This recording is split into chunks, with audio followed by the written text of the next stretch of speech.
सब लोग पूछते हैं कि आपको फिजिक्स इतना क्यों पसंद है और फिजिक्स और पसंद आए भी क्यों ना, क्योंकि जो भी चीज़ें हम पढ़ते हैं एक्सेप्ट एक और दो चीज़ सारी चीज़ें हमारे सराउंडिंग में देखने को मिल जाती है। जैसे कि एसी चैप्टर हमने पढ़ा था, करंट इलेक्ट्रिसिटी, उसके बहुत सारे एप्लीकेशन मेरे सामने हैं और बहुत स्टूडेंट उसको क्या मतलब अप्लाई भी नहीं कर पाते हैं। लेकिन मैं जो पढ़ता हूँ ना फिजिक्स की सारी चीज़ें मुझे मैक्सिमम चीज़ें दिख जाती है, इसीलिए पढ़ने में मज़ा आता है। वो अलग बात है कि फिजिक्स लव है हमारा।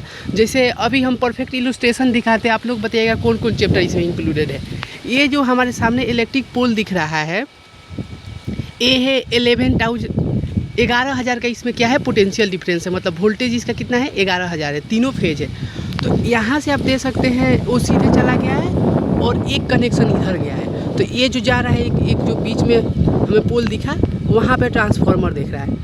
तो ये जो ट्रांसफार्मर है ये है स्टेप डाउन ट्रांसफार्मर। ये क्या कर रहा है कि जो 11,000 वोल्टेज है उसको ये 240 में कन्वर्ट कर दे रहा है। यहाँ पे ये वाला ट्रांसफार्मर 240 में।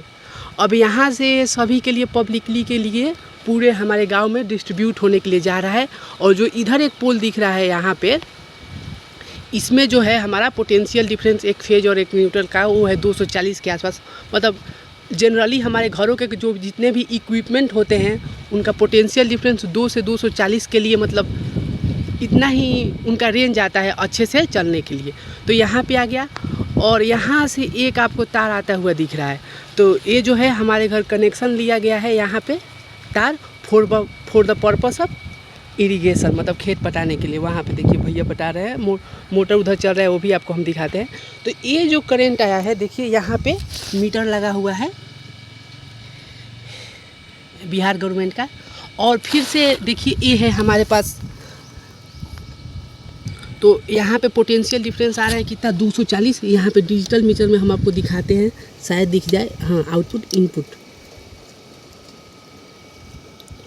230, शायद ध्यान से धूप के कारण क्लियरली नहीं दिख रहा है, लेकिन अप्रॉक्स 200 के आसपास है। और हाँ 238 काफ़ी अच्छा है। तो इशू ये है कि हमारा जो मोटर है वो 200 के वोल्टेज पे अच्छे से नहीं चल पाता है। तो हमने अपने लिए एक यहाँ पे स्टेबलाइज़र लिया गया है। और इस स्टेबलाइज़र के अंदर कुछ भी नहीं है, बस एक स्टेप अप ट्रांसफार्मर है। वो करता क्या है, जैसा कि हमने बताया कि उस ट्रांसफार्मर ने स्टेप डाउन किया, मतलब 11,000 वोल्टेज को 240 में लाया, वहाँ से यहाँ पे आया है 238 वोल्ट, 240 जो भी है।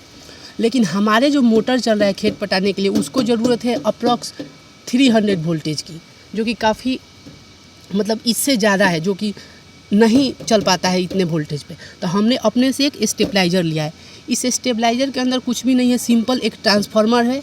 ये जो ट्रांसफार्मर है वो स्टेप अप है, और ताकि हम 300 वोल्टेज को कन्वर्ट कर दें। जैसे कि यहाँ पे एक स्विच दिया हुआ है, हम आउटपुट की तरफ क्लिक करते हैं, अभी दिखाएगा यहाँ पे देखिए इनपुट वोल्टेज 240 था ना, ये देखिए 270 के अप्रॉक्स है। अभी एम्पियर दिखा रहा होगा और फिर दिखाएगा, फिर वोल्टेज दिखाएगा, दिख रहा होगा। और अगर हम कितना स्टेप अप करना चाहते हैं, मतलब उसके लिए यहाँ पे एक नॉब दिया हुआ है। इस नॉब के देखिए, हम इसको स्टेप अप करेंगे तो हमारा वोल्टेज बढ़ जाएगा, स्टेप कम करेंगे तो हमारा जितना यहाँ पे है तो जितना आ रहा है उतना ही देगा। कि जैसे इसको रोटेट करेंगे हमारा वोल्टेज क्या हो गया है, बढ़ जाएगा। हमारे एज पर नीड हम कर सकते हैं। तो आपने देखा यहाँ से आया 11,000 वोल्टेज का पोटेंशियल डिफरेंस, और इसको हमने स्टेप डाउन किया for the purpose of daily uses. लेकिन फिर हमें घर पे यूज पड़ा कि नहीं, उतना से काम नहीं चल रहा है, तो फिर अपने लिए हमने स्टेबलाइज़र लाया जो कि सिंपली स्टेप अप है, जो कि हमारे नीड के अनुसार इसको स्टेप अप कर देता है। और चलिए मोटर दिखा दें जो कि अभी चल रहा है यहाँ पे, काफ़ी मुश्किलों। और ये रहा हमारा मोटर, जिसको चाहिए पोटेंशियल डिफरेंस 300, और इसको आराम से मिल रहा है और मस्त पानी दे रहा है। और इधर जो भी कुछ दिख रहा है कुछ फ्लूइड मैकेनिक्स का कॉन्सेप्ट है, इसको भी कभी एक्सप्लेन करेंगे। धन्यवाद।